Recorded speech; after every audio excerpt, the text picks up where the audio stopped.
urang maca kitab ieu keur diajak ngalalakon kutuan Syekh Abdul Qadir ka alam gaib. Lamun urang diajak ngalalakon ka alam gaib berarti ninggalkeun alam zahir.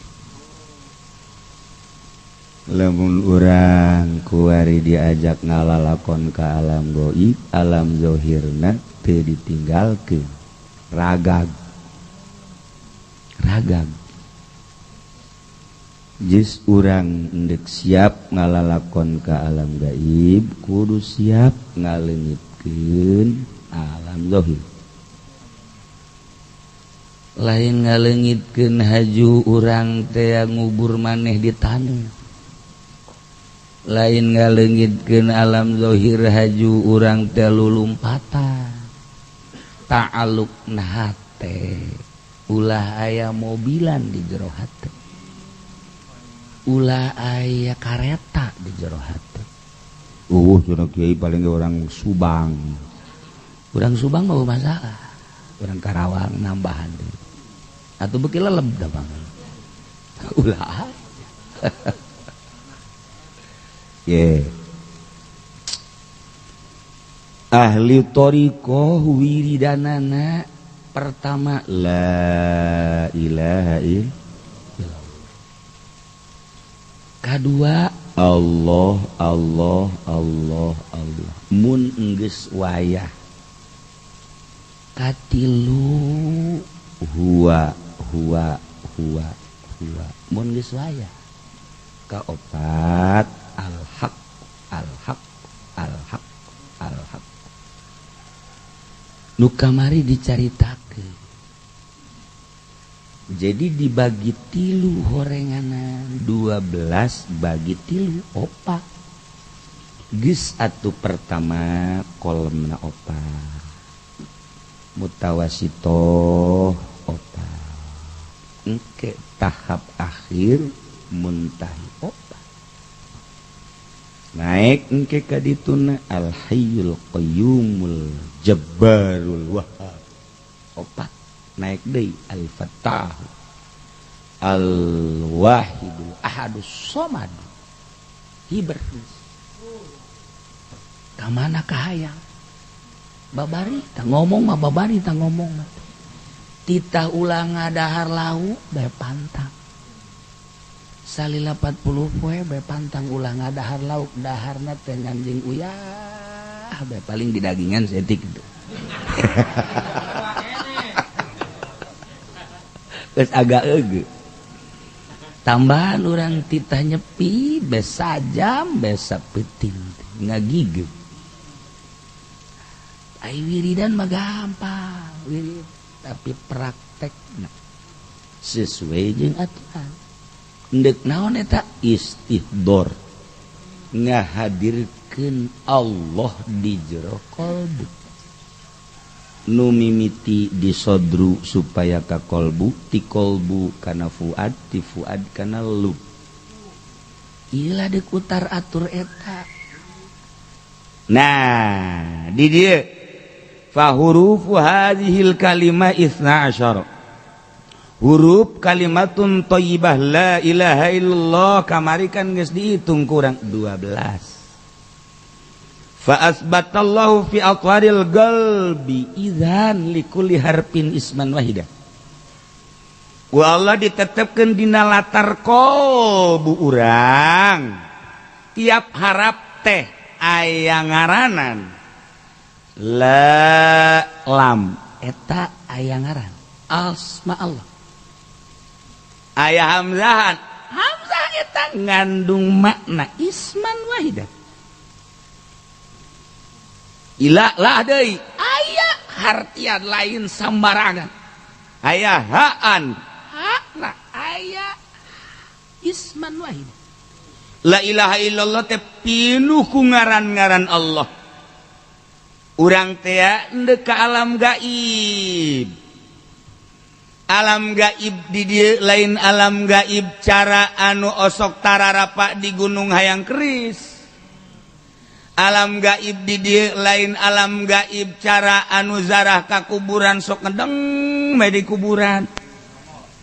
Nah, haju aya impian-impian.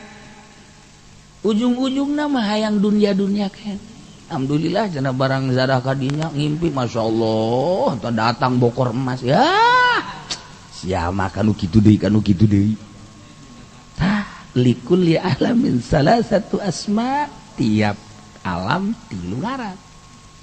Mantak ahli thariqah mah lamun merecai cukup baik kubis cukup la ilaha illallah jeung teu kudu langsung la ilaha illallah la beres maksudna la cager jadi gering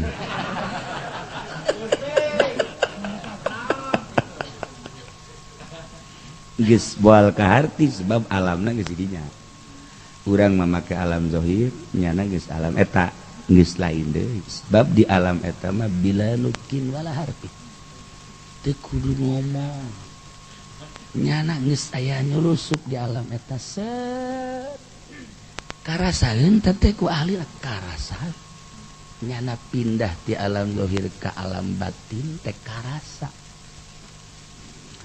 hanya jelema-jelema nu dibere rasa lah ku Allah dek percaya dek henteu lain urusan sia wah cenah namanya wali si kos kitu ya urusan aing urusan sia urusan bae sia dek naon atuh ngomong-ngomong ka aing aing mah di wali-wali sakieu di lain wali sakieu mun nya cenah wali si gagah kos kitu ja wali mah biasana merengkeun iya dulu tuh urusan sia dah dek percaya dek teh urusan sia aing mah aing Allah kos kitulah para aulia Allah sebab teu ngaharep ka makhluk ngaharepna ka Allah justru nyana ngajaga adab ka Allah. Ketika aya batur teu percayaeun bahwa nyana luhur bunga. Ketika batur percayaeun bahwa nyana luhur sedih. Kok dibukakeun sih ku Gusti? Ari urang mah pan lain. Begitu mah haji kok hebat abad. Siapa dulu? Bener kan? Hebat kan? Mal kebal ge ngagoj geus leuh. Hebat kan? Makan Gus. Nah, iya. Fa asbatallahu biha qulubal muhibbin. Allah netepkeun ku kalimatum thayyibah ka hate para muhibbin. Lantaran anu boga cinta hanya wali. Mimiti kangjeng, turun sahabat, turun para aulia-aulia Allah. Henteu eleh hebat iblis sebenarna mah jaleuwih ti heula diciptakeunana.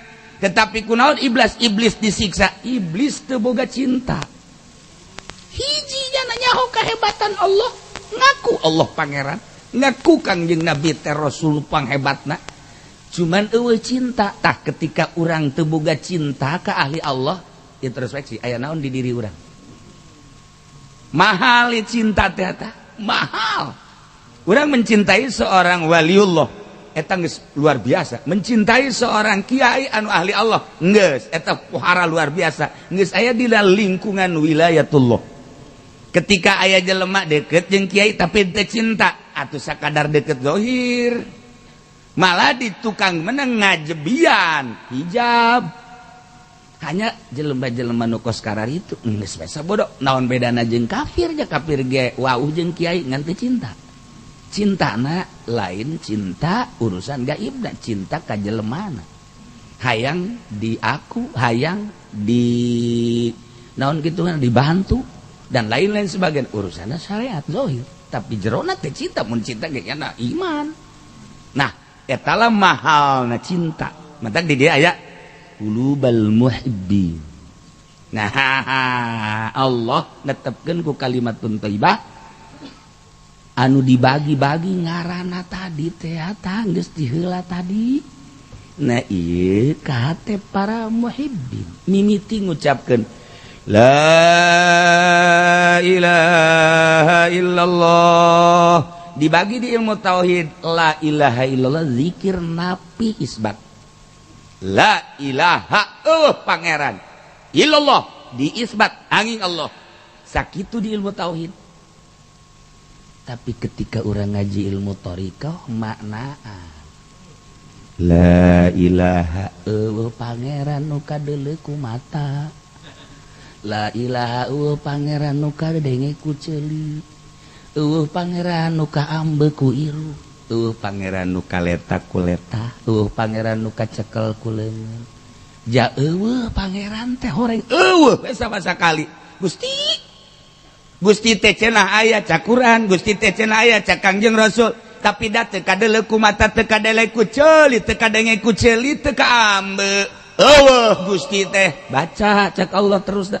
Illallah angin Allah aya Allah. Tah kuari bati eueuh Allah, la ilaha eueuh Allah, illallah aya Allah, pagedrug eueuh Allah jeung aya Allah. La ilaha eueuh Allah, illallah aya Allah. Gusti kumaha ieu teh? Ngaguru atuh dia. Ngaguru sia, lamun teu ngaguru mah sia hese. Paling ge ngaji tauhid, napi isbat saking kitu da bae tah. Ceramahkeun ku sia acara Ki Haji Pudoli. Atuh beres ceramah neangan amplop. Eta mah kos kitu tah mah. Napi isbat. Sebab naon? Pan ieu mah eueuh Allah teh nu kadeuleu, hakikat mah aya. Eueuh Allah teh nu kadenge, hakikat mah aya. Gusti Abdul Abdi bere atuh hakikat, pan ilallah aya. Atuh coba atuh Gusti keuna aya. Sok ngaguru. Diberelah cara ku guru kieu zikirna tuh sila nu rapi leungeun di mana. Sok tarik napasna hiji-hiji hurupan tadi geus dibejaan aya asma Allah. Engke etalah nu nungtun ka alam yakin tina la ilaha illallah teh. Sok kuari makan eueuh pangeran nu kadeuleu nu kadenge nu karasa nu karagap eueuh di ilallah aya mah berarti kudu karasa. Sok atuh geura keuna karasa bejaan atuh ku guru mursyid. Sok gara mulai la ilaha illallah la ilaha illallah sapoe sabulan sataun. Engke ku guru di bejaan lain kitu atuh zikirna sia mah la ilaha illallah teh la duit. Atuh piceun duitna. Piceun duitna. Ieu mah la ilaha illallah hayang bisa pencak jang naon pencak. Cara urang Cisoka. Ulah betenkeun, rek naon buten ngising di dinya sia. La ilaha. Ieu mah hayang mobil ulah aya. Sok gerak karasa geura ge. Picenan pan aya Allah la ilaha Allah illallah aya Allah iraha ieu ayana Allah teh panasaran ahli thariqah mah geus liwat ngaji tauhid mah napi isbat mah tah pagawean orok tah mah bau didalilan make mantek didalilan make syamsiah ditakrir segala rupa kok baca sanusina baca umul barohina kaharti tapi pentingnya tahajud henteu kusabab naon lantaran can karasa la ilaha Allah illallah aya Allah supaya aya Allah na karasa ieu teh kumaha la ilaha illallah teh pan tadi gabogaan makna likulli harfin isman wa coba baca sesuai jeung aturanana dibacalah sesuai aturanana direnung riyadhah ngaranna tafakur jeung riyadhah mujahadah set cak Allah sia mah tuturkeun guru sia bae ke aing nu mere teh urusan aing teh mah nu merena mah sia mah hayuh bae heulana setahun 2 tahun 3 tahun kumaha aing bae hayuh bae sia aing neuleuh ka istiqomahan sia ketika geus istiqomah leng Allah tiba-tiba mere tek secara teu ngahaja tiba-tiba aya karasa aya Allah di kolbu teh hese nyaritakeunana ketika geus aya Allah nu karasa henteu dipaksa henteu dihayal aya sorangan nyana kaget engke bakal aya Allah teh karasa rasa eta bahkan teu bisa dicaritakeun sebab perasaan kos urang cinta ka hiji awewe atuh sanajan ngebak-blak bae nyaritakeun paling ge dijebian bes ya cinta bohong sia tapi urang karasa mulai dijaga aya rasa engke geus ketika dibere aya Allahan di jero kolbu nu lain hayal lain dipaksa Allah mere tet bayangkeun ku urang lamun urang makhluk di jero hate aya khalik bakal nikmat maca Quran sebab eta kalamullah di jero kolbu aya Allah. Allah nita salat bakal ngeunaheun salat geus teu carita sabaraha rakaat tapi carita ngeunah mungkin duanya nama geus kuari mah nu kamari ieu spesifikna teh luar biasa ulah tinggalkeun dua obat genep kuari mah geus lain ukuran eta ukuran ngeunah. Nah lamun urang kita salat teh ya kita salat kita inget ka Allah kuari jelema nu sarolat teh inget ka Allah nya mah ngedeng bae tapi inget ka Allah mending mana atuh man siapa beuki ngedeng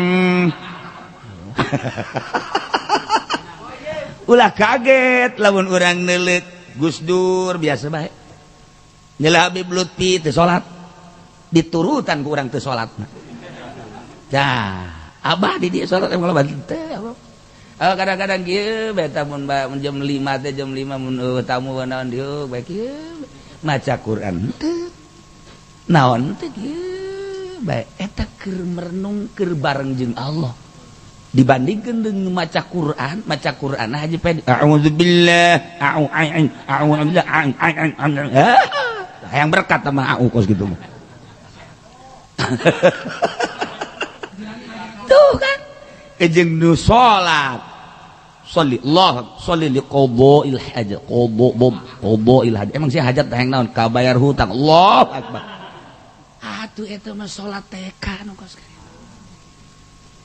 urang salat hayang hajat dunia ya cak Allah pugu dunia mah kuaing geus diatur urang hajat salat hayang hajat akhirat kuaing geus ditulis ya mah bakal ka anu emang ulah ukuran syariat mah meunang tapi ukuran jelema eta teu henteu nu mantak salatnya na beda jeung salat urang kita salat teh kita inget ka Allah urang mah keur salat poho ka Allah inget ka dahar urang mah keur salat inget ka perusahaan deres ka dahar ka perusahaan ka mobilna ka itil eta kan keur salat inget ka nu nyenghelna naonan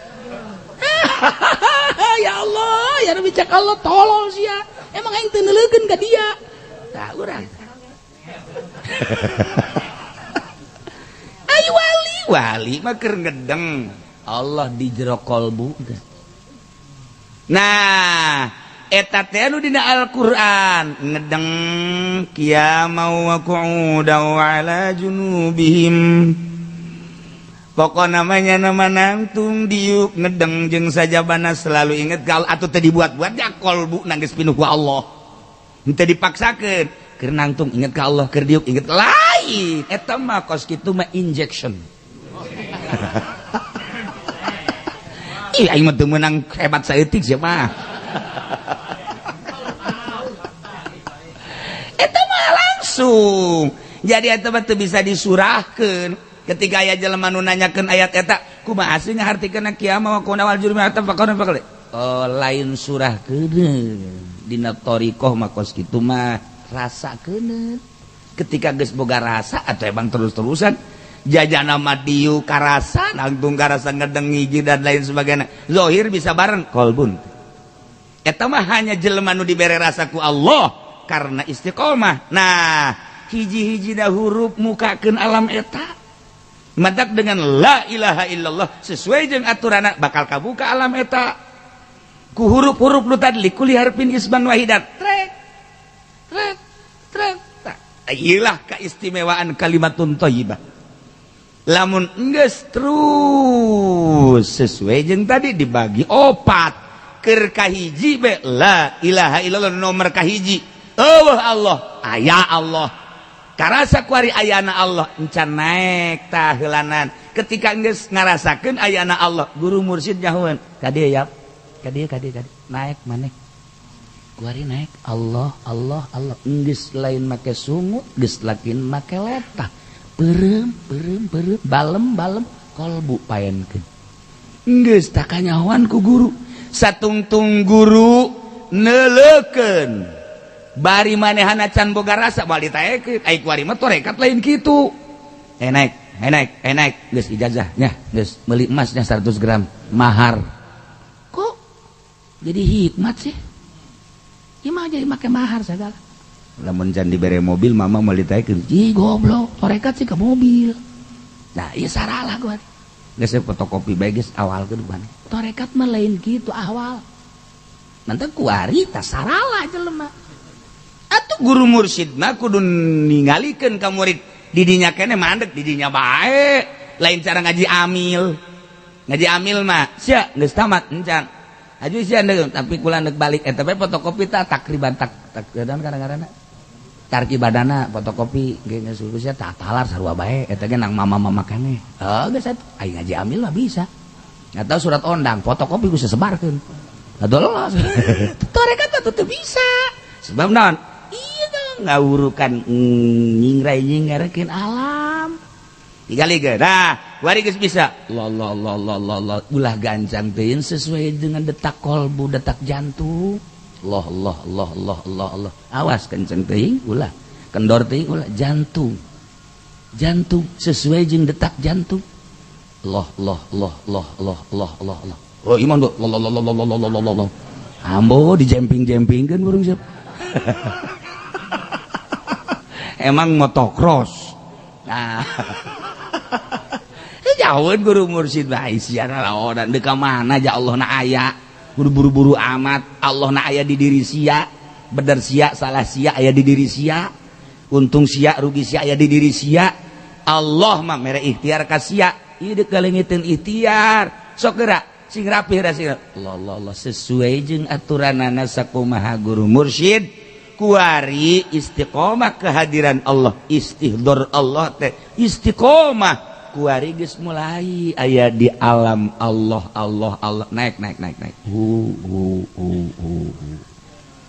sesuai jeung aturanana dan lain-lain sebagainya nah iyalah Tuhan Syabdul Qadir fahurufu hadhil kalimah 11 harfan fasbatallahu fi atladil qalbi idzat likulli harfin isman wahid likulli alamin salasat maka Allah netepkeun ka qulubal muhibbin moal aya istihdor Allah moal aya hadir Allah lamun henteu cinta heula mentak qulubal muhibbin encan arifin ketika geus dibere rasa engke fa'asbatallahu biha qulubal arifin mantak la ilaha illallah na la ma'budu bihaqqin syariat naik la maksuda bihaqqin urang keur berangkat ketika geus dibere rasa la matluba bihaqqin urang kuari naik bae sorangan bae hatuh si hayang raga di tangkal kalapa unu naikeun unu nurunkeun urang mah biasa bae la ma'budu bae nah jadi tahap sesuai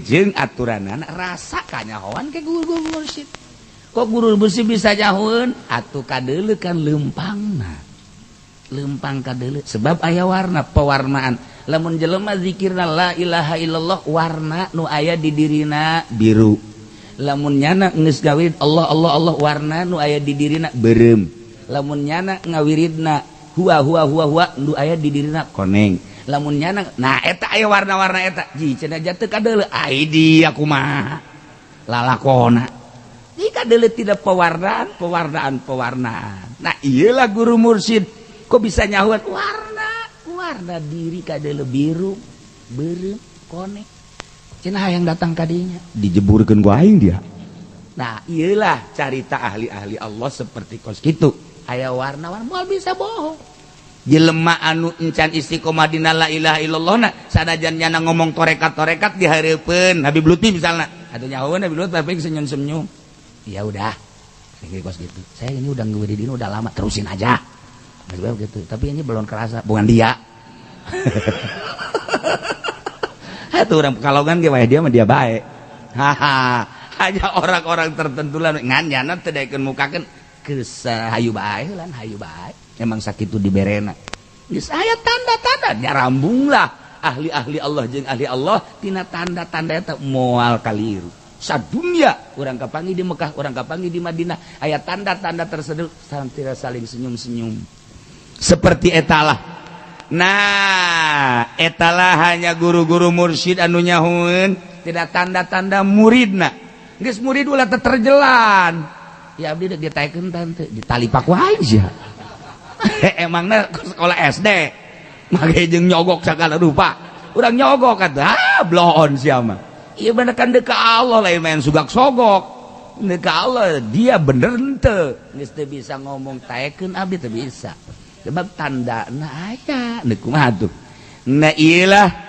keistimewaan kalimatun thayyibah fa asbatallahu biha qulubal muhibbin kama qala Allah taala yusabbitullahu alladhina amanu bil qawli tsabiti fil hayatid dunya wa fil akhirah wallahu alam muradi yusabbitullah Allah netepkeun alladhina amanu ka jelema nu ariman anu imanna iman sampurna nu geus diolah imanna anu geus dibacaan ku la ilaha illallah nu mantak ka dina bil qauli sabit ucapan anu tetep la ilaha illallah istiqomah na ieu ditetepkeun ku Gusti Allah dina qalbuna fil hayatid dunya wa fil akhirah tenang tentrem moal aya anu kaluar tina kudrat iradat Allah nyana geus memahami seluruh pagawean al afal kulluha minallah kembali ka Allah ndeu kumaha ge kembali ka Allah sebab naon mudah sebab di jero qalbuna geus aya Allah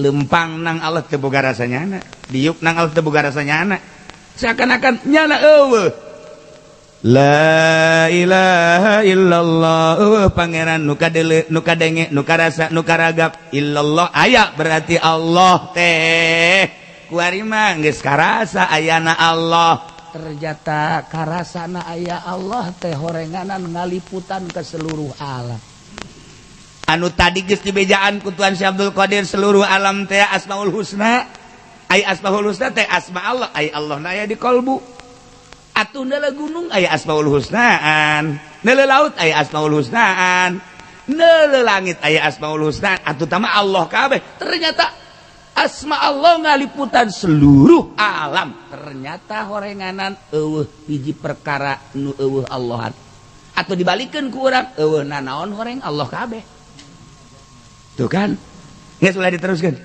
engke sia ngaku Allah bahaya eta kan rasa da mah tadu bandak ketika urang nyaritakeun ilmu tentang ilmu thariqah engke ka dituna urang ngahaneng bekos ku bude ewe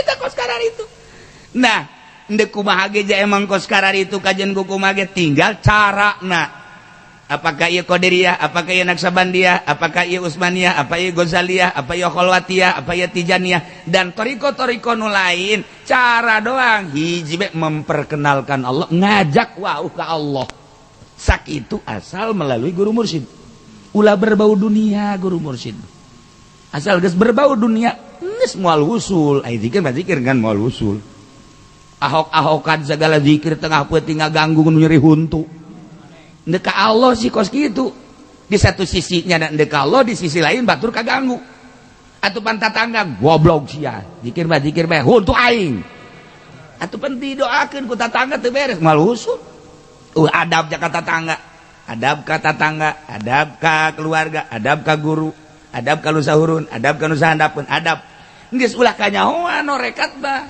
lain haju tasbih digubrak-gubrak kocrek illallah kocrek ku kaluar lagi dipanggul tasbih malah mawa hadam pang mawakeun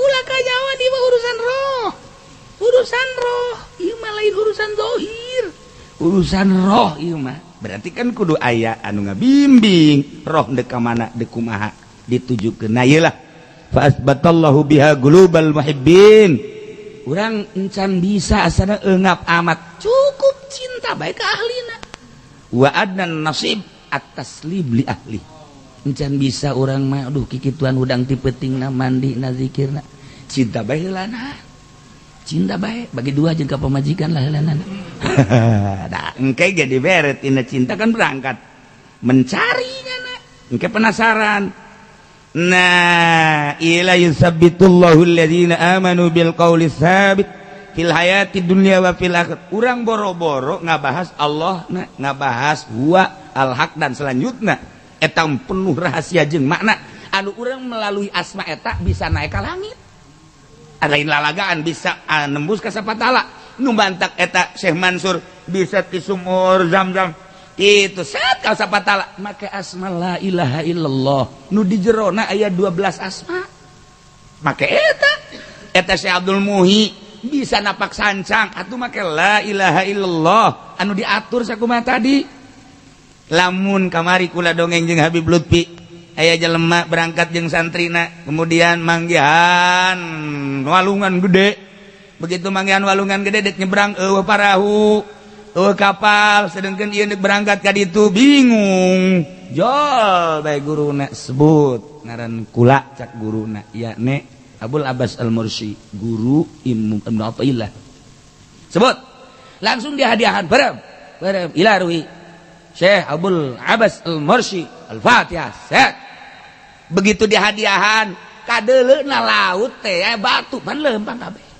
muridna kabeh diajak kabeh bisa napak sancang di luhur eta kakarak ge hadiah doang ka guru ka waliullah kutub encan tuan Syekh ieu mah cerita Abul Abbas dongeng Habib Lutfi berangkat set muridna encan puasa murid encan suluk lantaran percaya ka guruna ngilu ka bawah bisa leumpang salah sahiji muridna di tengah-tengah ieu urang encan puasa encan naon cenah bisa kos kieu ieu mah mudah-mudahan sihir ngalelep saurang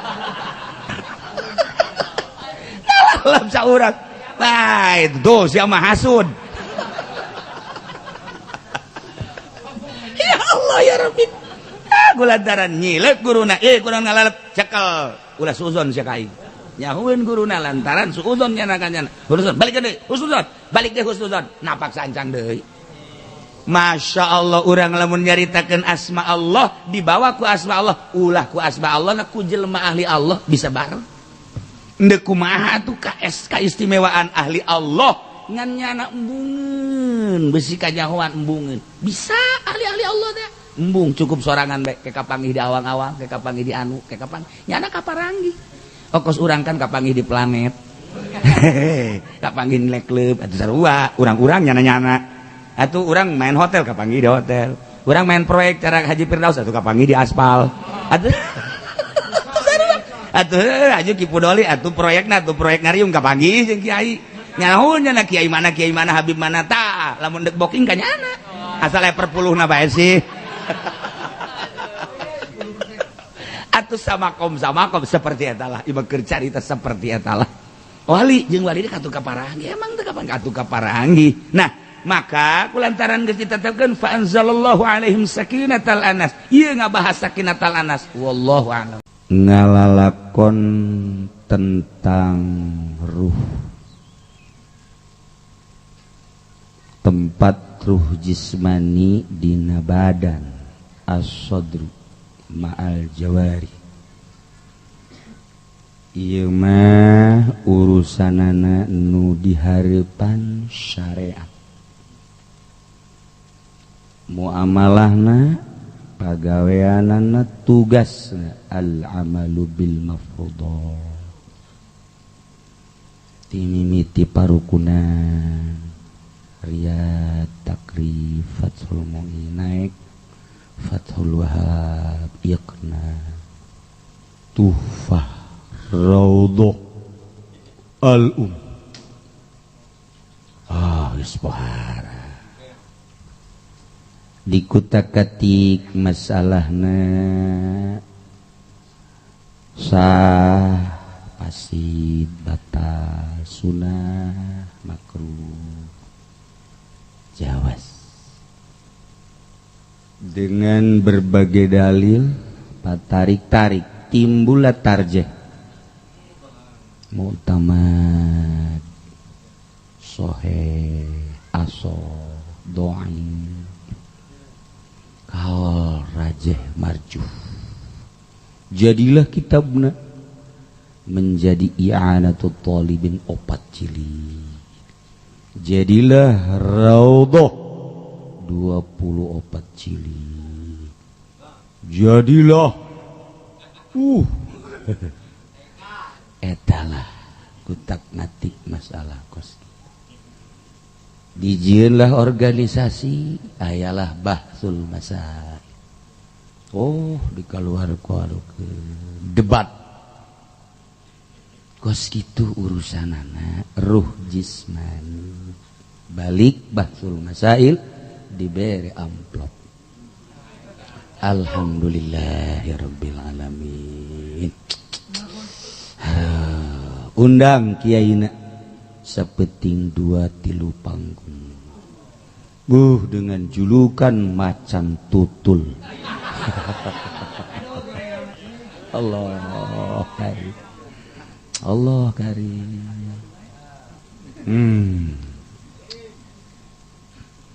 Naik urusan ruhur rawani al-qalbu. Jadi di jero sodru aya qalbu tugasna ialah ilmu thariqah. Tadi syariat kuari thariqah. Geus muamalahna tugas-tugasna nuturkeun ajaran-ajaran thariqah istighaluhu bil asma'il arba'atil ula bila nutkin wala harfin tanpa bicara tanpa harap. Asma Allah nu 12 terangkuman tina asma Allah nu 88. Qulid'ullaha awid'ur rahman ayyaman tad'u falahul asmaul husna. Falahul asmaul husna fad'uhu biha. Sok undang geura. Undang ku urang, sebut ku urang asma-asma Allah.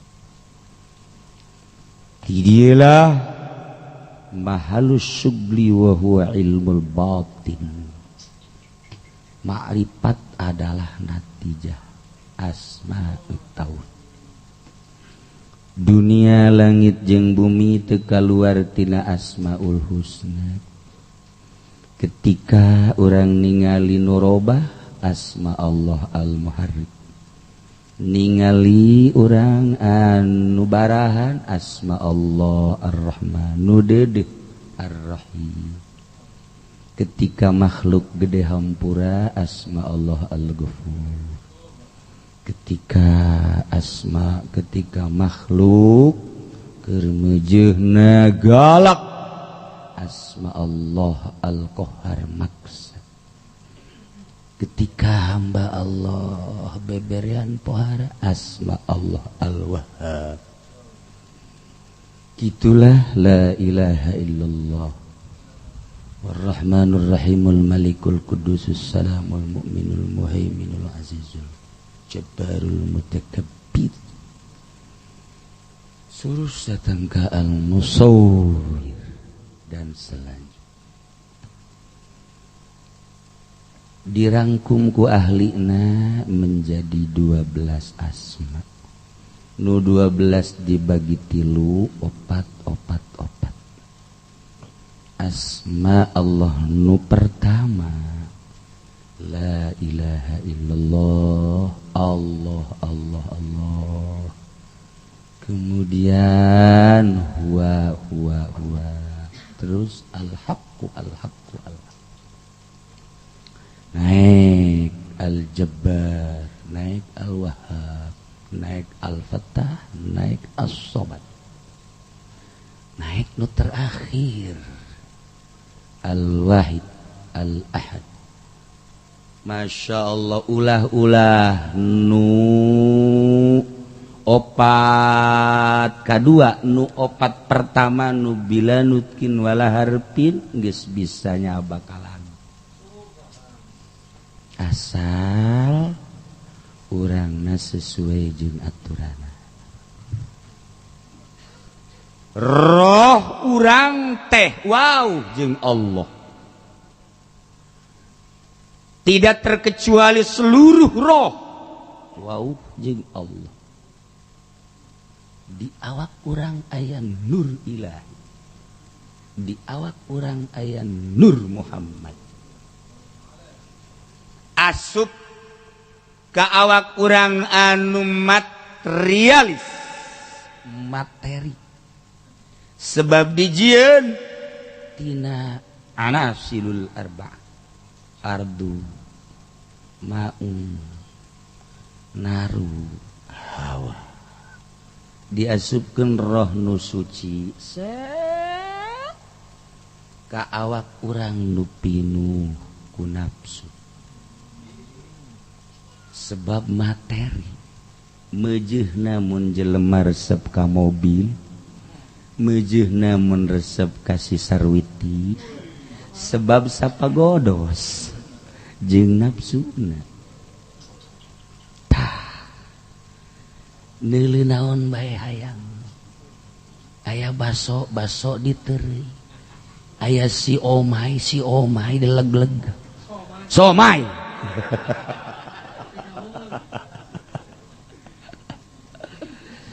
berbagai makanan sebab etalah awak urang balik ke awak ketika urang neuleuh kendaraan resep baliklah ke awak pakaian baliklah ke awak selama awak urang digugus seperti eta roh nu suci teu timbul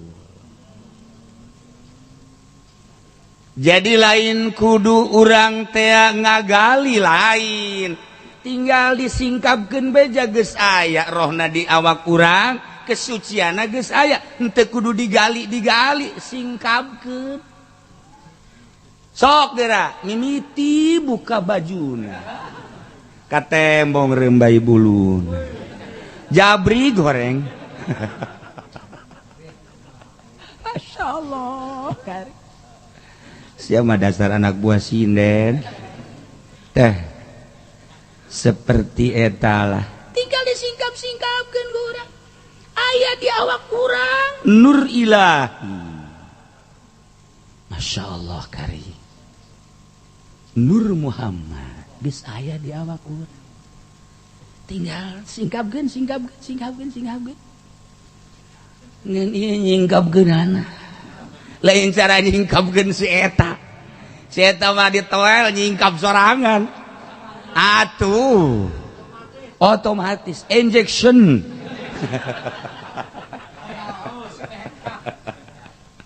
ya kari nailah jang nyingkapkeunana supaya timbul ruh nu asli ketika urang maca subhana rabbiyal azim wa bihamdi maha suci pangeran abdi anu maha agung asup henteu kana roh subhana rabbiyal a'la wa bihamdihi karasan teh siku roh subhanallah karasan teh kesucian Gusti Allah ketika can karasa berarti masih kene kalimpudan ku nafsu maka tina dedeleuan nu urang resep kana dedeleuan tina dedengean nu urang resep kana dedengean tina aambean nu resep kana tina aambean tina kalazatan kangeunahan nu urang resep hasil tina lisan diantepkeun cilaka urang di akhirat timbullah ilmu thariqah di zaman Kangjeng Nabi can aya gelar thariqah sebab babari sumping ka Kangjeng syahadatan blak sorga kadeuleuh nyingkap nah di zaman sahabat can aya thariqah mulai thariqah di zaman tabi'in karak dirinya mulayan kablah di atsbat tabi'in terus mulayan dengan berbagai cara-cara jang supaya mun urang neuleuh nu kadeuleuh teh lain dedeleuan zahir mun urang ngadenge nu kadenge lain dedengean zahir urang ngambe nu kaambe lain aambean zahir urang kalazatan kanikmatan lain kalazatan jeung kanikmatan doh nah mulailah diopenan ieu teh nyilakakeun ngaranna nafsu innan nafsa la ammaratun bisu sanyana nafsu la ammaratun bisu. Terjadilah kuari sesuai jeung ucapan Kangjeng hasil tina Al-Qur'anul Karim. Aya nafsul mutmainnah, aya nafsul mardiyah, aya nafsul radiyah, nafsul lawam, nafsul ammaratu bisu'i. Tina nafsu-nafsu etalah diatur ku ahlina, maka cara ngaturna sesuai jeung ahlina, yakni ahli thariqah. Kumaha Qadiriyah ngatur, kumaha Naqsabandiyah ngatur, kumaha Utsmaniyah ngatur, Ghazaliyah, Qadiriyah wan Naqsabandiyah, Tijaniyah, Khalwatiyah, dan thariqah-thariqah nu lainna. Sarua intina adalah endek ngamakripatkeun hamba supaya wauh jeung Allah, sebab roh urang geus wauh jeung Allah. Kuari teu wauh ka Allah kahalangan ku nafsu-nafsu. Diatur teu bisa sakaligus, ai lain anu dimurod mah ku Gusti, ai nu dimurod mah nyanggakeun sadaya-daya ka Gusti. Janu Gusti Allah hiji, jalan jutaan jalan ku Allah dibere, nganasehatan pamajikanna ka salakina. Be mun urang boga pamajikan kos kitu nikmat amat. Ka ulah riweuh-riweuh lah, ja Allah mah hiji. Ya Allah mere ka urang geus teu kawadahan geus teu kudu usaha ka lah. Urang saaya we irup du urang ibadah ka Gusti Allah ka, janu aya ge can puguh kadahat. Geus bae urang ari ibadah ka Gusti abadi akhirat kula babarengan jeung Kakak ka surga. Asana tarariis hate ngeunaheun teh. Pan nu di imah urang mah lain kitu, ngaringkuk we ngaringkuk. Weh nyeklak hayang. Ya Allah, galedeg sing jeleger. Ya Allah. Ya Karim, ya Allah, Masya Allah.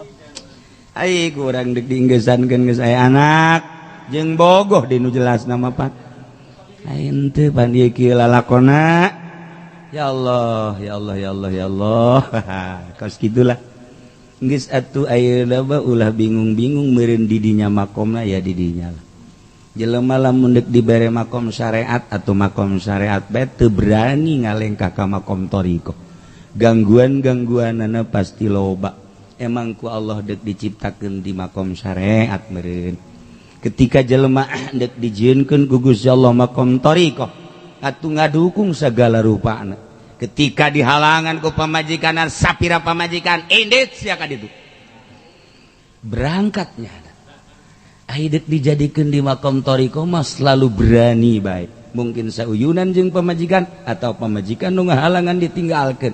Terjadilah nyana memang deuk diciptakeun ku Gusti Allah makom thariqah. Ketika deuk disampaikeun ka makom hakikat teu heseun atuh Gusti Allah mah. Ja Allah nu ngatur sagala-galana ge. Siga urang nu lempang padahal urang dilempangkeun ku Allah. Siga urang nu diuk padahal urang didieukeun ku Allah. Siga urang nu ngomong padahal urang keur dibere ngomong ku Gusti Allah. Siga urang nu salat padahal mah urang keur disolatkeun ku Gusti Allah. Siga urang anu dagang padahal mah Allah nu keur ngagerakeun dagang urang. Siga Allah anu bergelut di politik padahal mah Gusti Allah lah anu keur ngagurak-gerakeun anak. Ngan ngomong kos kitu teh kudu make rasa. Lamun teu make rasa urang di makom syariat tapi ngomong kos kitu cilaka. Teu bisa, syariat bae moal didengekeun ku jelema. Oh, jah hakikat mah tuh kabeh genang Allah. Ngomong naon dia? Goblok sia dari pun aing ngomong kos pasti kos kitu. Tapi lamun geus ka makoman atuh moal. Kos jelema usaha geus aya di makom usaha, aju nganasehatan ka jelema-jelema lain kitu usaha mah atuh nurut sebab nyana ge berusaha usahana berhasil. Coba-coba kumaha malah minta nasihat. Coba-coba kumaha ieu kula ieu dagang ija. Naon gara rugi bae nu aya kieu ye atuh carana kieu didengekeun. Tapi coba Haji Pendi misalnya aya batur ngomong kula ieu kumaha rugi bae dagang. Kieu ye cak Haji Pendi. Ngomong naon suro? Itu sia bae heulanan. Sarekan suro bae ka bawah tah. Kok batur bae nganasehatan atuh dia bae heulanan. Jai ka deuleu lain nambahan pan beak tah. geus atuh lalu ngomong aja atuh teh gelut bae paan di makomna makomnya na makom diri ja bae usaha politik sarua bae komo ieu makomna makom toriko jelema di makom eta ngomongna makom eta pasti kaharti jelema di makom hakikat nyaritakeun hakikat pasti kaharti sebab geus kaawakan usaha lamun geus kaawakan deuk naon atuh kabatur mere jalan ge geunaheun kieu geus kaawakan si eta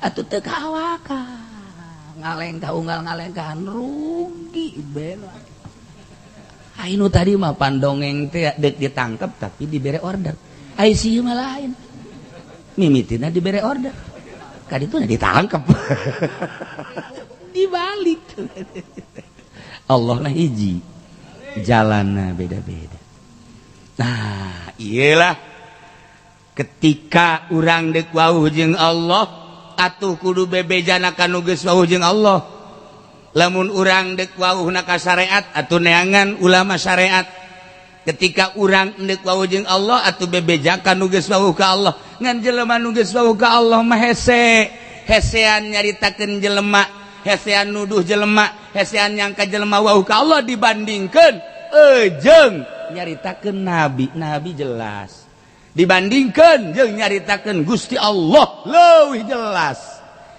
tapi nyaritakeun kewalian leuwih hese lantaran eueuh jelema nu ngakuali jeung ketika timbul tanda kewalian nyana sorangan nu nutupanana embung eta cenah aya pan nama Haji Supendi ahli ruhani Yayasan As-Supendiyah Al-Jahannamiyah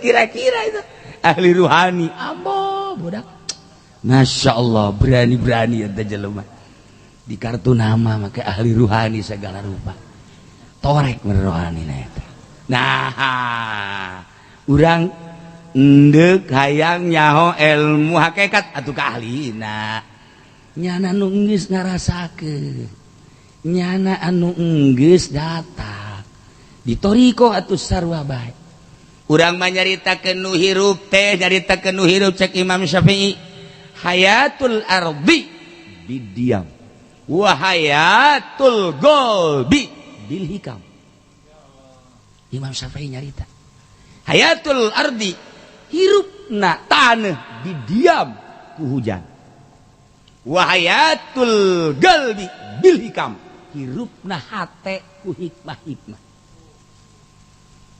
lamun jelema geus paham hikmah hirup hatena di antarana kumaha mama ka Imam Syafi'i murid hirup urang lamun mengamati hirup taneuh ku hujan ningali urang tangkal korma harirup jukut harirup berbagai tatangkalan hirup tetapi ketika urang nyarita tentang hayatul qalbi bil hikam batu ge hirup loba waliullah nu ngobrol jeung batu mantak Habib Rozak batuna masyaallah ya beda dikit lah dengan dukun lah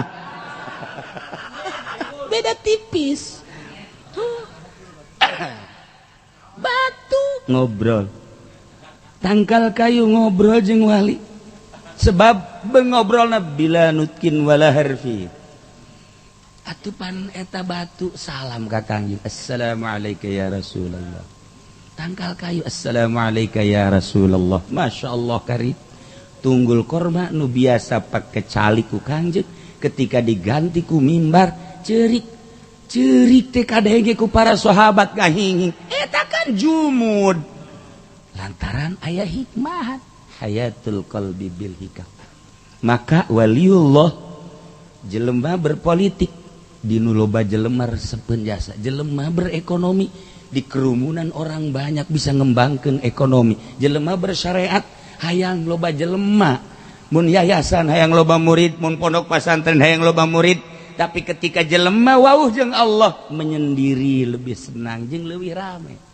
sebab bisa ngobrol jeung Allah langsung ketika bisa ngobrol jeung Allah langsung Allah mewakili engke ka makhluk-makhlukna malaikat datang bisa diajak ngobrol, jin-jin Islam bisa diajak ngobrol, batu-batu bisa diajak ngobrol. Mantak wali mah kadang-kadang kos jelema langleng batu di kieu-kieu. Oh ya, serinya ditempokeun ku pamajikan salaki jadi kieu, salaki jadi OTM kieu. Ulah kaget lamun waliullah ganti-ganti tasbih secara syariat nanaonan si gunta ganti kasih teu istiqomah amat. Aya suara-suara hikmah batin anu hayang dipake pakai kula rasa deudeuh jeung nyaah terhadap suara-suara tersebut. Secara zahir nanaonan gunta ganti cenah kudu istiqomah. Loba wali-wali nu istiqomah, tetapi aya wali-wali gunta ganti sebab suarana kadenge deuk kumaha tuh. Bawa kula lamun Kangjeng Nabi Daud alaihissalam ketika perang budak keneh pannyana tapi ngelehkeun Raja Jalut. Kumaha eta? Ketika rek berangkat batu ngomong, "Ya Daud, bawalah aku. Ya Daud, ihmilni. Ya Daud." Batu ngaromong minta dibawa ku Kangjeng Nabi Daud. Begitu dikajepretankeun ngomong kan batu, "Teunden kula ka dieu, geus teu kudu kenceng-kenceng, geus balangkeun." Geus kula mah asal tanda bae dibalangkeun set, padahal mah ngan setik dong set. Hiber sorangan. Set, jeger ka hulu Jalut. Deuk kumaha coba? Batura ngomong sorangan. Mantak aya bae kurang tarekah. Urang bogoh ka awewe ngaran Sarwiti, urang Cikupa ditanya ngabalieur bae. Kadua kali ditanya ku urang Nyiduhan, katilu kali nyarekan ulah sambatkan aya. Ya Allah ya Rabb, kama la yantal hadid li Daud alaihi salam wa kama la yantal hajar li Daud alaihi salam. Lain kolba Sarwiti. Yes. Mantap, mal diteruskan direkam ku sia. Ye, bacaan ku urang dak teuneun dihareup madep opat jihad ku urang. Sajihadna baca 63 sesuai jeung umur Kangjeng Nabi. Bismillahirrahmanirrahim. Balangkeun ka arah imahna opat. Opat jihad, opat batu balangkeun. Bismillahirrahmanirrahim. Atuh moal dibacakeun ku aing sia. Ngendahan melet jelema bae. Ongko deuk maripat. Endahan meletan jelema teu beres ieu bae. Nah, balangkeun. Dieu ka arah imana asal batu ragag deg nyana keur hees. Langsung pepen. Di mana di kau? Karak hiji eta, karak hiji. Nu kadua. Balangkeun oh, diuknya nah. Pendi. Mulai ka opat ka tilu. Set langsung muka bajunya. Sadang dan peuting eta peuting. Peuting bersolek ka opat kali. Set keluarnya. Langsung aya di imah pepen kapendi kadege gua Haji Medi teh weh imah Sarwiti pen buka, oh siapa kamu? Saya kuntilanak pen.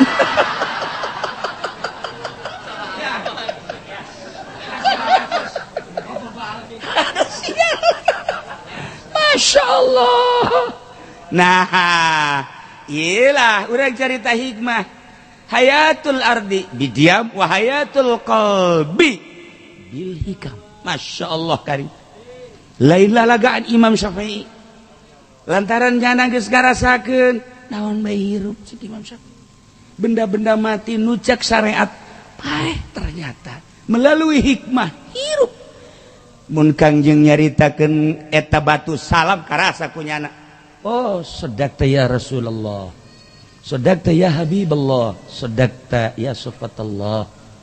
Ketika tangkal kayu salah nanya ingat ka Kangjeng sadaqta ya Rasulullah. Sadaq. Bahasa lagi geus beda jeung urang. Lantaran nyana keur berbicara jeung eta. urang mah mun ngadengekeun nyana nganaonan sodakta urang ngadengekeun nyana tah anu keur kitu sodakta ya Rasulullah teu kahartikeun ku urang cek urang naon maca naon sodakta pelbadinya sodakta turutan ku urang sodakta ya Rasulullah cek nyana naon sia ieu nurutan bae ulah saturut-turut sia sodakta beda ya nama di alam itu bahasanya sodakta ya Rasulullah karasa mun kangjeng nyaritakeun salam na batu sodakta ya Rasul kula ge ngarasakeun sareng gitu batu kayu sodakta ya Rasulullah bener maha bener Tuhan lantaran kurang ngarasakeun nah lamun Ibnu Athaillah selama 32 tahun teu pernah teu amprok jeung kangjeng Nabi unggal poe amprok jeung kangjeng Nabi mun Tuan Syekh Abdul Qadir geus teu kaitung di mana hayang amprok di mana hayang amprok eta kan bil hikam ngaranna hayatul qalbi bil hikam nah bisa ngalalakon ka luhur langit urang ya Allah ya Rabb bisa ngalalakon ka sapataala lamun Syekh Mansuruddin ti Mekah lewat sumur Zamzam sat timbullah ti batu Quran lamun Syekh Abdul Muhyi ti Pamijahan napak sancang set timbullah di Pamijahan dan lain-lain sebagainya wali-wali Allah lain eta bae mentak aya bae isyarahna di guha ilah jalan ka ampel ilah jalan eta basa kadar isyarat teu kudu kikituana nah iyalah manusia anu geus bisa ngatur ruh hiji ulah ria ulah yang katangen ulah yang ka alam ku makhluk mangan sakadar ngalem jeung nyawad urang piceun eta hiji be ibadah ka Allah nu rek ngaganjar Allah nu teu rek ngaganjar Allah nu ngarobahkeun nu nyicingkeun Allah ka Allah hese cenah kiai uzlah singkiran jelema uzlah ka mana uzlahna ka gunung suka teu cenah urang ka gunung dilegleg maung sia ji aya orai di gunung make aturan ti guruna supaya anti maung anti orai atuh aya antina ketika maung kadinya set oh ieu mah sapagodos jeung aing sarua jeung aing ja aing teu eureun-eureun zikir ka Gusti Allah kapagi jeung jelema ahli zikir oh cak maung teh kula milu di tukang ngamakmu maung milu di tukang jol orai set kapangi jeung Haji Pendi ini mamangsaku ya nyana beus la ilaha illallah gombal la ilaha illallah gombal yang tarik yang kenceng lu bacanya tetap gua caplok aja atuh nyana nyebut Mansur S kan dileg-leg wae sia bohongan nyana Mansur S kan nama Salome tamatu kadinya. Aduh, Masya Allah kan. Aya aturan-aturanana. Urang dek norikoh kudu ka ahlina. Meujeunna teu ka gunung, meujeunna teu ka leuweung. Apakah urang di imah bae kumaha cak guru nu mantak murid di hareupeun guru kal mayyit seperti mayit di hareupeun anu mandian. Tah kumaha cak guru bae deuk dikaallahkeun ku guru teh lantaran urang can bisa sorangan ka Allah ku cara gurulah ngutar atur teu meunang kaluar ti aturan guru boh babacaanna boh ngahadamna dan lain sebagainya la syekha ilah guru kecuali nyana hiji bae sumuhun daun sami'na wa ata'na lamun urang haju kaluar ti nyana ngajegang atuh boro-boro bertoriko ngajegang urang bae ngajegang atuh hore ai awewe olong ngajegang deres ya itu siapa mantep bae ai urang makan ngajegang teu beres siapa mantep bayaran ibadah ka Allah teh horeganan aya nu khusus maka dengan doktrin guru Syekhul Mursyid nyana nyahoeun karena karakter murid andai kata nyana di masjid muridna di maghrib bakal kajahoan kasalahan-kasalahanana gitulah guru mursyid teu sambarangan nyana narima murid anu khusus lantaran didele lemah-lemahna bakal jadi apa henteu mun dipelakan sebab kolbu bagaikan taneuh ieu teh aya batuan ieu teh aya pasiran ieu teh gambrung dan lain sebagainya maka hanya guru mursyid lah anu nyaho ulah sieun tapi lantaran ku urang deuk berangkat nage geus diasupkeun kana kitu daerah wilayah cinta bae wa annan nasib at-tasdiq wa taslim panghandapna jadi wali lah cek urang mah ngabenerkeun jeung pasrah ka ahlina beres geus sakitu urang nama HS bae tapi urang jadi wali eta bae nu penting pasrah geus bae kos kitu nah ketika haul mere urang 1000 yang jadi wali ya geus beres engke gak dicoret jadi tuna ya Allah ya Rabb nah iyalah ketika berangkat dengan tata cara menang guru sesuai jeung aturanana mujahadah muhasabah riyadhah dikersakeun ku Gusti Allah teh setahun 2 tahun dibere rasa tek Allah nangan hiji nyahoeun berangkatna urang jaku Allah ieu ngan urang masih di makom ikhtiar urang kan di pasahan ikhtiar sebab urang syariat engke mah leungit ikhtiar leungit teh lain leungit ikhtiar perasaan ikhtiarna dibalik sebab tauhidna ge bakal balik urang kuari tauhidna Allah aya dalilna aya dada melanana engke mah geus datang ka ditu ti balik sorangan aya dada melanana ya ne maluk dalilna aya Allah di balik sorangan urang ngabalik sorangan kuari wah atuh mikung sia hakekok tama jalain balikeun perasaan sebab naon kuari kan perasaan cek Tuan Syekh Abdul Qadir urang nu endeu ka Allah ketika urang geus usul mah horenganan lain urang ku Allah ieu urang ge ditarik kuari mah perasaan urang sebab urang kakarak berangkat ti syariat nang urang perasaan urang nu endeu ka Allah teh bahasana ge endek usul ilallah bahasana ketika urang geus usul ye ja horeng salah horenganan ku Allah ieu ja urang ge boga nikmat mimiti nikmat ijad ti eueuh ka aya kuari nikmat imdad geus aya diurus ku Allah horeng nang Allah kabeh mantak ahli Allah menyaritakeun bahwa horenganan leuweh nanaon aya ngan Allah sebab ilmu Allah ngaliputan ka sagala-gala kudrat Allah ngaliputan ka sagala-gala segala-galana eueuh nu kaluar tina ilmu jeung kudrat iradat Allah atuh endek nanaonan urang nyebutkeun eta makhluk ja asli nama eta teh kudrat iradat Allah jeung ilmu Allah nah tinggal tek be oh eta teh Allah ma fi jubati ilallah urang kos kitu hakekok nah ieu mah keur catak eta mah lain omongkeunan rasa engke ge boga kitu rasa urang lamun nyaritakeun wahdatul wujud teu meunang wahdatul wujud lantaran naon lantaran urang mah maha hadis Allah maha qadim deuk kira ngahijina maha hadis jeung maha qadim kuari urang ngahiji jeung nu maha qadim wahdatul wujud atuh salah ketika urang geus datang mah usul pasti boga perasaan wahdatul wujud jaeuna naon nu aya Allah fana teh ngaranna neuleuh batur jaeuna aya jeung Allah sebab ilmu Allah ngaliputan kana sae muhit kasyaf inkishaf atuh kabeh ge eueuh nu kaluar tina ilmu Allah. Nah, ketika unu kaluar tina ilmu Allah, atuh kabeh ge tak katempelan ku ilmu kasorot ku ilmu teu kadeuleu, nu kadeuleu ilmu Allah atuh Allah teh. Wahdatul wujud ngaranna eta lain caritakeun tapi rasa. Kuari urang berangkat bae engke ge bakal boga rasa. Mimiti kehadiran Allah, diistihdorkeun heula usaha kehadiran Allah maha segala-galana tina bahasa la ilaha illallah.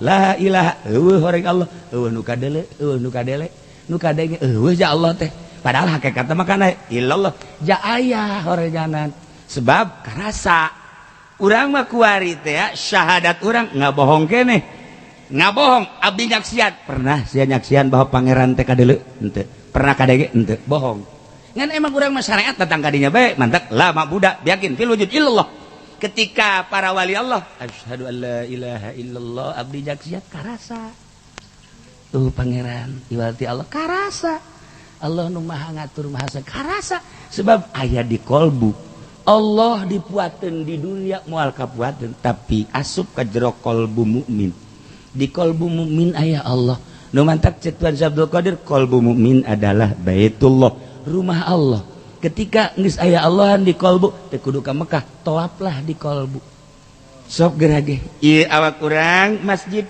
nyaritakeun Masjidil Haram berarti awak urang nyaritakeun Baitullah berarti kalbu urang toapan gerage toapan nah aju bae urang meureum bae aing deuk toap heula ya bebeja ka pamajiganna mana kain ihram aing deuk toap salaki bareng ngaji di Cilongok jadi kos kieu ieu mah kudu dibaka grogol ya lain kitu aya cara-cara tersendiri tafakur ngaranna demantak diputerkeun tafakur teh ya fi medanil fikri la itu yanfaul golba nu mangfaat kana hate syai'un mislu uzlatin sesuatu model uzlah yadkhulu fi medanil fikri pikir nu lir teu beda jeung sirkuit kumaha ti setar balik deui ka setar balik deui ka setar tafakur seperti eta urang tafakuran lagi kolbu urang maksudna toab tafakur teh sebagai di dieu aya Gusti Allah geus eueuh nanaonan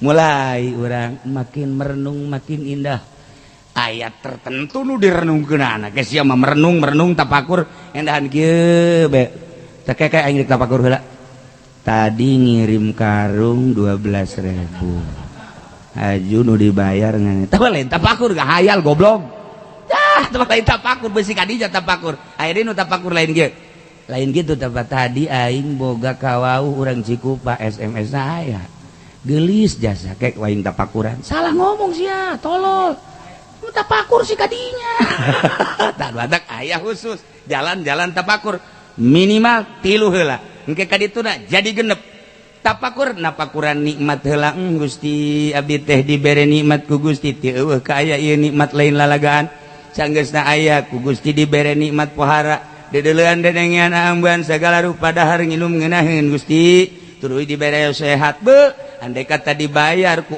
ucapan-ucapan bulu-bulu sabuuk hulu jeung saawak-awak ucapkeun syukuran ka Gusti atuh encan kabayar eta nikmat Gusti sebab Gusti nyaritakeun wa in ta'udu nikmatallahi la tusuha Gusti abi kumaha mayarna jeung syukuranna ka Gusti tafakurna tafakuran nikmat kuari napakuran parentah Allah anu jeligna ke kaditu bakal jadi ganjaran Gusti teh marentah ibadah Gusti setiap parentah teh aya ganjaran anu ganjaran Gusti teh bakal dibere sorga Gusti lamun sesuai jeung aturan Gusti abdi teh salat parentah Gusti hayang ganjaran abdi teh puasa parentah Gusti hayang ganjaran abdi teh zakat parentah Gusti hayang ganjaran sanajan ieu teh ikhlas anu kelas pangrendah-rendahna tapi karek datang ka dinya abdi teh lantaran kabongbroy ku parentah Gusti sebab di parentah aya ganjaran tapakuran kurang kuari larangan-larangan anak bakal jadi siksaan Gusti larangan Gusti neuleuh awewe teh larangan be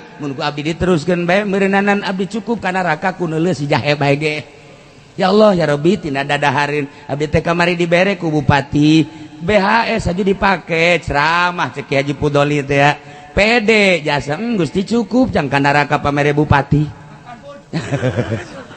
aduh cak Haji Pendi teh alhamdulillah kapanggih jeung Rano kamari ieu dibere ku Rano nu mantak haju gering nya eta akibat gadahar duit eta dikutuk ku Gusti Allah ya Allah ya Rabbi bu dipajengkeun di itu alhamdulillah Rano telah singgah ke rumah saya jadi satu kebanggaan horenganan jadi hijab ka Allah ku urang mah ditanang teneng bu dibejakeun ka batur tuh saya berdampingan dengan Rano Karno hebat kan horenganan hijab ka Gusti Allah ya satu kebanggaan naonan urang bangga ngahiji jeung jelema nu lain ahli Allah ka hijab tobat siapen ya Allah dek Allah mah lain gitu dek Allah mah sok gerage ya Allah ya Rabb larangan-larangan abdi tina deuleu tina denge tina ambe tina kalazatan rasa tina lengkah-lengkah abdi jeung tina cecegelan abdi Gusti tina dahareun inumeun jeung pakaian Gusti andai kata abdi kena larangan meureun abdi kena siksaan tapakuran gerage abeh urang teh ti jihad nikmat bersyukur ti jihad parentah murni ti jihad larangan urang jadi bersih sehingga kalbu urang pinuh ku Allah Masya Allah ketika urang geus kos kitu jadilah urang teh termasuk jelema nu cinta ka Allah cek Gusti Allah sesuai jeung Nabi aing nyaritakeun la yazalu abdi yataqarrabu ilayya bin nawafil hatta ahbabtu hatta uhibbah wa idza kuntu ahbabtu kuntu ainahu wa lisanahu. Dan selanjutnya anta habibi cek Gusti Allah, anjeun kekasih kaula cek Gusti Allah. Jibril ka dieu aya naon Gusti? Bejakeun ka seluruh malaikat bahwa aing teh geus mencintai fulan bin fulan nu aya di kampung anu. Bejakeun dibejakeun laku malaikat Jibril, wahai segenap malaikat nu aya di malakut Gusti Allah geus bere beja ka kaula bahwa Gusti Allah mencintai hambana nu ngaran Ki Anu putra Ki Anu ayana di kampung anu. Nempo kabeh seluruh malaikat breng ka dunya. Oh si eta otomatis ketika malaikat langsung memandang manusia-manusia dengan spontan mencintai tanpa bisa dibendung. Seperti etalah hamba Allah nu dicintai ku Gusti Allah karena nanaon di jero hatena hanya Allah. Tapi teu suung-suung ke bakalna jelema nu hasud, jelema anu suuzon dan lain sebagainya, eta mah manusiawi. Nyalana dihasudan kitu bae, disuuzonan kitu bae, diomongkeun kitu bae, sebab hatena dedeleuanana ge geus lain cara dedeleuan urang, dedengeanna geus lain cara dedengean urang. Nah la yazalu abdi yataqarrabu ilayya bin nawafil hatta uhibbah wa idza kuntu ahbabtu kuntu ainahu. Geus lah nyana jadilah pencinta Allah, maka fa asbatallahu biha qulubal muhibbin. Allah netepkeun dengan kalimatun thayyibah la ilaha illallah, naik wari Allah Allah Allah naik, dan selanjutnya qulubal muhibbin. Ini satu kuari mah yusabbitullahu alladhina amanu bil qawli tsabiti fil hayati dunya wa fil akhirah. Geus kulantaran kos kitu fa anzalallahu alaihim sakinatal anas, tentrem sebab bareng jeung Allah. Ulah-ulah jeung Allah urang jeung bupati asa negara nu urang bareng jeung gubernur sa mobil rejeug kacana ge dibuka unggal aya jelema unggal aya jelema hayang kanyahoan Haji Pendi jeung gubernur Haji Pendi hayang jeung gubernur. Ada satu kebanggaan, siapa dulu dong ketika jeung presiden Masya Allah dipoto dan lain sebagainya, biar tahu nih bahwa saya bersanding dengan presiden. Ada satu kebanggaan, ieu keur cerita dunia padahal hijab teh bangga lalu hijab lain ngarendeng masalah sarua manusia bangga. Nah ieu nu jadi hijab teh mun urang geus bisa ngarendeng jeung presiden jeung gubernur jeung bupati rasa kumaha masalah. Tapi ketika siapa dulu geus ngagejret ujianana. Nah kuari mah geus lain jeung makhluk ni jeung Allah. Masya Allah karim eta nyaritakeun kitu lantaran di qalbuna ya Allah perasaannya na jeung Allah. Geus kuari mah kulantaran jeung Allah lempang asaku Allah, denge asaku Allah, deuleu asaku ya aya Allah. Hatta ahbabtuhu wa idza kuntu ahbabtu kuntu ainahu kuntu lisanahu kuntu yadahu kuntu rijlahu. Geus lempang nu kumaneh lempang nang aing cak Allah. Urang da kitu boga perasaan, urang nu lempang nang Allah. Nyekel lain urang nu boga rasa nang Allah kabeh. Geus bae leungitkan ikhtiar wahdatul wujud da karasa ku sorana. Teu meunang diomongkeun hanya dirina nu boga perasaan. Nah iyalah fa anzalallahu alaihim sakinatal unsi wa asbatallahu syajaratat tauhid wallahu a'lam bissawab.